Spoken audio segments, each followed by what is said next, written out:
రాష్ట్ర ప్రభుత్వ ఆదేశాల మేరకు ప్రొద్దుటూరు ఎమ్మెల్యే నంద్యాల వరదరాజుల రెడ్డి నేతృత్వంలో కొత్తపల్లె పంచాయతీ కడప జిల్లా సర్పంచుల సంఘం అధ్యక్షుడు కొనిరెడ్డి శివచంద్రారెడ్డి ఆధ్వర్యంలో సదరు గ్రామ సచివాలయ సిబ్బందితో కలిసి యోగాంధ్ర ర్యాలీని నిర్వహించారు. గ్రామ ప్రజలతో కలిసి ఈ కార్యక్రమాన్ని నిర్వహించారు. ఈ కార్యక్రమంలో డిఎల్డిఓ సుబ్రహ్మణ్యం, ఎంపీడీఓ సూర్యనారాయణ, పంచాయతీ కార్యదర్శి రామ్మోహన్ రెడ్డి, వార్డు మెంబర్ కొనిరెడ్డి హర్షవర్ధన్ రెడ్డి, సాబీర్, కాదర్ బాషా, టీడీపీ నాయకులు మినిగా వెంకట సుబ్బయ్య, జింక రమణమూర్తి సచివాలయ సిబ్బందితో కలిసి పాల్గొన్నారు. కొత్తపల్లె గ్రామ పంచాయతీలో జరుగుతున్న యోగా ర్యాలీకి ఇచ్చేసినటువంటి గౌరవ సర్పంచ్ గారికి, అలాగే ఎంపీటీసీ మెంబర్లకి, వార్డు సభ్యులకి, మా ప్రియతమ డిఎల్డిఓ సుబ్రహ్మణ్యం సార్ గారికి, అలాగే పంచాయతీ కార్యదర్శికి, సచివాలయ సిబ్బందికి, ప్రజలకి అందరికీ నా నమస్కారం. ప్రభుత్వం నిర్దేశించిన ప్రకారం మనము ఈ నెల 21వ తారీఖున ప్రపంచం మొత్తం యోగా డే జరుపుకుంటుంది కాబట్టి అందులో భాగంగా మనం ఈ ర్యాలీలు నిర్వహిస్తున్నాము. ప్రజలకు అవగాహన కల్పించే నిమిత్తము ప్రజలందరూ కూడా ఈ యోగా గురించి తెలుసుకొని మీ ఆరోగ్యాన్ని శ్రద్ధగా చూసుకోవాలనేది ప్రభుత్వ లక్ష్యం. కాబట్టి అందరూ కూడా ఈ యోగా గురించి తెలుసుకోవాలి. యోగాసనాలు, అలాగే మెడిటేషను, అలాగే ప్రాణాయామం సార్ ఇంతవరకు బాగా చెప్పారు కాబట్టి మళ్ళీ ప్రత్యేకంగా దాని గురించి చెప్పాల్సిన అవసరం లేదు. ఇంతటితో నేను ముగిస్తూ మన గౌరవ సర్పంచ్ గారిని మాట్లాడవలసిందిగా కోరుతున్నాను.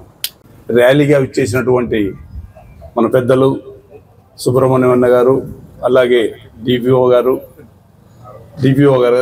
ఎండిఓ గారు, సెక్రటరీ గారు, ఇక్కడికి వచ్చినటువంటి ప్రతి ఒక్కరికి కూడా కాదరపాదర గ్రామ ప్రజలకు హృదయపూర్వకంగా పేరు పేరున ధన్యవాదాలు తెలియజేస్తున్నాం. ఈ యోగా అనేది ఇంతకుముందు అన్న సుబ్రహ్మణ్యం గారు అన్న చెప్పినట్టు ప్రపంచ దేశాల్లో మన ఇండియానే స్థాపించింది. అలాంటిది ఇప్పుడు అమెరికాలో చూడండి, ఎక్కడ చూసినా కూడా యోగా అనేది ఒక కార్యక్రమంగా చేసుకుంటున్నారు. కాకపోతే మన ఇండియాలోనే మర్చిపోయినారు చాలామంది.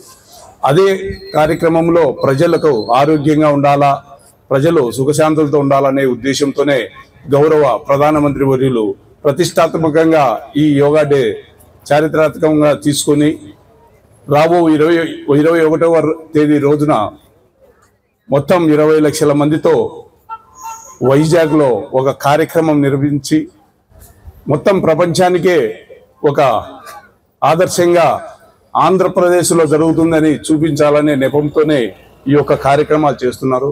ఈ కార్యక్రమాలు అన్న చెప్పినట్టు ప్రతి సంవత్సరం ఉంటుంది ఈ కార్యక్రమం. ఈ కార్యక్రమం వాళ్ళ కోసం కాదు, మన కోసం ఇక్కడ చేస్తే, ఉదాహరణకు ఈ కాదరాబాద్లోనే మన పెద్దలు వెంకటరంగనాథన్ చూసుకోండి, ఆయనకు 84 సంవత్సరాలు, యూత్ యూనిట్ ఉన్నాడు. ఉదయం లేసాను 5:30 గంటలకు వెళ్తాడు, 5:30 గంటలకు వెళ్తాడు, వాకింగ్ చేస్తాడు, యోగా చేస్తాడు. ఇప్పుడు కూడా మాకంటే హుషారుగా ఉంటాడు. అలా చేసే దాని వల్లనే ఆయన అలా ఉన్నాడు. అలా చేసి ప్రతి ఒక్కరు ప్రజలు ఆరోగ్యాన్ని కాపాడుకోవాలని చెప్పి ఈ యొక్క అవకాశాన్ని మనకు ప్రధానమంత్రి వర్యులు అయితేనేమి, గౌరవ ముఖ్యమంత్రి వర్యులు నారా చంద్రబాబు నాయుడు గారు అయితేనేమి ప్రతిష్టాత్మకంగా తీసుకున్నటువంటి నిర్ణయానికి మనం కూడా ప్రతి ఒక్కరము వారికి సహకరించి మన ఆరోగ్యాన్ని కాపాడుకోవాలని, యోగా తప్పనిసరిగా చేసేయాలని కోరుకుంటూ ఇక్కడికి వచ్చేసినటువంటి వారి అందరికీ కూడా మరోమారు పేరు పేరున ధన్యవాదాలు తెలియజేసుకుంటూ నాకు ఈ అవకాశం ఇచ్చినటువంటి మన ఎంపీడీఓ గారికి, ఎంపీడీఎల్ఓ గారికి, మన సెక్రటరీ గారికి హృదయపూర్వకంగా ధన్యవాదాలు తెలియజేసుకుంటున్నాం. ఇంటర్నేషనల్ డే ఆఫ్ యోగా అంటే అంతర్జాతీయ యోగా దినోత్సవం జూన్ 21వ తారీఖు. అది ఎక్కడ జరుగుతుంది? మన కొత్తపల్లెనా, పొద్దుటూరునా, కడపలోనా, ఎక్కడ? విశాఖపట్నమా, విజయవాడనా, హైదరాబాదా, ఇండియాలోనా, ఇంకెక్కడ? ఇండియాలో వైజాగ్. దాని పేరు international yoga day. National yoga day కాదు, ప్రపంచమంతటా జరిగే కార్యక్రమం అది.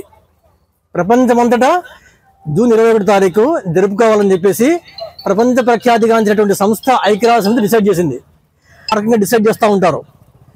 అదేవిధంగా ప్రపంచ ఆరోగ్య దినమని, ప్రపంచ పర్యావరణ దినమని, ప్రపంచ మహిళా దినమని, ప్రపంచ సైనిక దినమని, అట్లా ప్రపంచ మానవ హక్కుల దినమని డిసైడ్ చేసింది అన్ని రకాలుగా. ఎందుకంటే ఆ రంగాల్లో కొన్ని దేశాలు బాగా వెనుకబడుతున్నాయని. అట్నే 21 తారీఖుని ప్రతి సంవత్సరం ఇంటర్నేషనల్ యోగా డేగా డిసైడ్ చేసింది. ఇది ఎందుకంటే యోగా పుట్టింది ఇండియాలో, ప్రాణాయామం పుట్టింది ఇండియాలో, ధ్యానం పుట్టింది ఇండియాలో.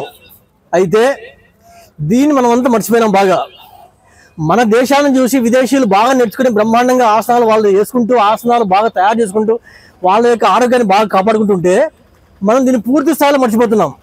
పనులకు పోవడం, వ్యాపారానికి పోవడం, వ్యవసాయానికి పోవడం, ఊర్లకు పోవడం, ఏదో చూస్తూ చూడడం కానీ ఆఫీసులకు పోవడం ఉంటుంది. కానీ దీని మీద కొద్ది కూడా సమయాన్ని కేటాయించకుండా చాలా నిర్లక్ష్యం చేస్తున్నాం.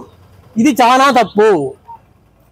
ఎంత డబ్బున్నా, ఎంత పేరు ప్రఖ్యాతులున్నా, ఏమున్నా కానీ ఆరోగ్యం అనేది సరిగా లేకపోతే